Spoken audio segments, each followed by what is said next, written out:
সাক্ষাৎকারে আপনাকে স্বাগত জানাই। আসন্ন পঞ্চায়েত নির্বাচনে ৪ নম্বর শ্রীমন্ত কানিশাইল বাসাইল জেলা পরিষদের সদস্য পদে আহরার উদ্দিন আমার ক্যামেরার সামনে রয়েছেন।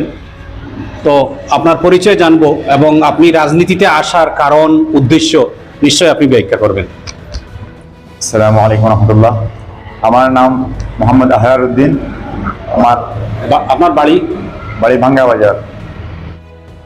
শ্রীমন্ত কানিশাইল বাসাইল জেলা পরিষদ আসনটি বিগত নির্বাচন থেকে আরম্ভ করে যেভাবে মানুষ বিগত নির্বাচনে কংগ্রেস পার্টিকে বিপুল ভোটের ব্যবধানে বিজয় করে দিয়েছিলেন, পরবর্তীতে এই এলাকার জনগণ যা ভুক্তভোগী হয়েছেন তার নিরিখে সেগুলো দেখে জনগণের মতামতকে আগ্রহ দিয়ে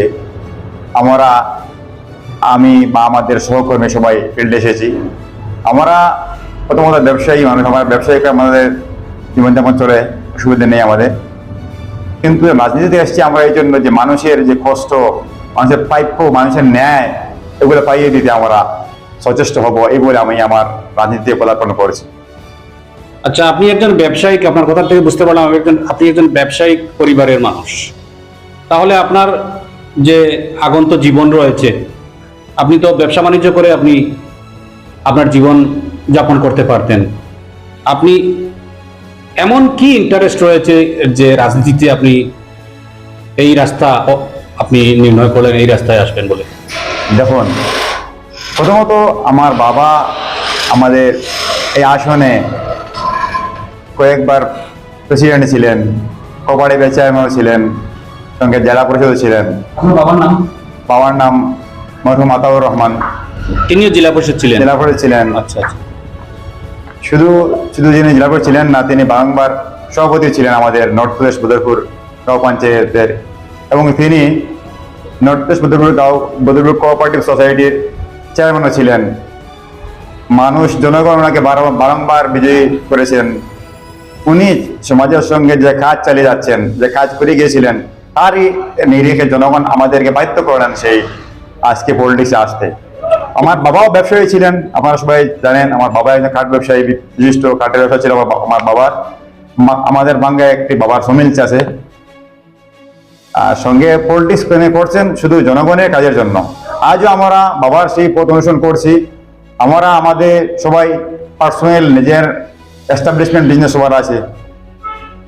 আমি নিজেও ব্যবসা আমি চালিয়ে যাচ্ছি, দীর্ঘদমে চলছে, আমার কোনো অসুবিধা নেই। তাই সমাজের এই অবস্থা দেখে, মানুষের এই দুঃখ দেখে সে বাবার পথ আজকে অবলম্বন করতে বাধ্য হয়েছি।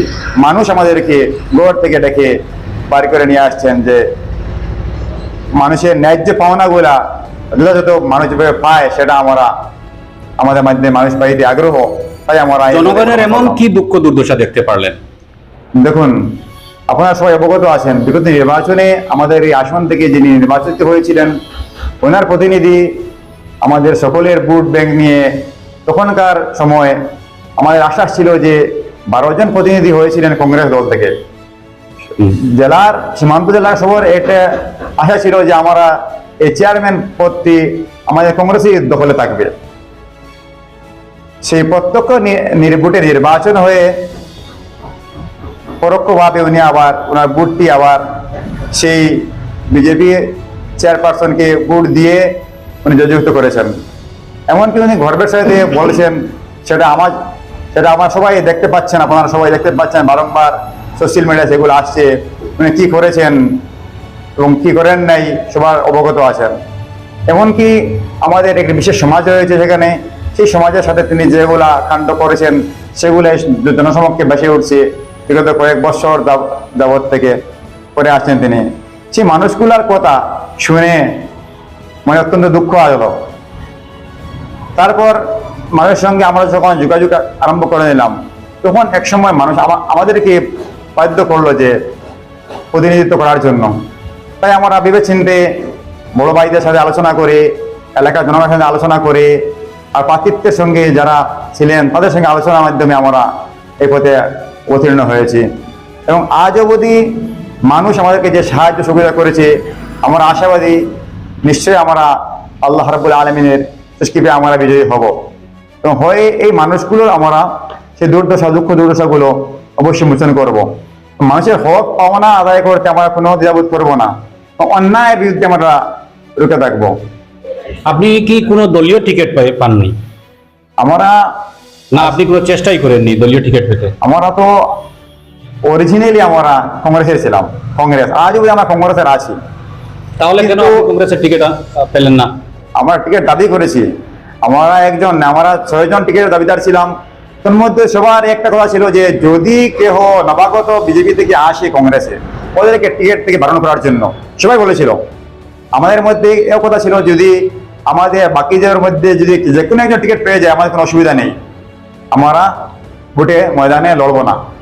যাই হোক, ফলে বলে কৌশলে এটা আপনার সবাই অবগত আছেন যে যখন টিকিট বন্টন হলো তখন সোশ্যাল মিডিয়ায় বারবার এসছে টাকার বিনিময়ে।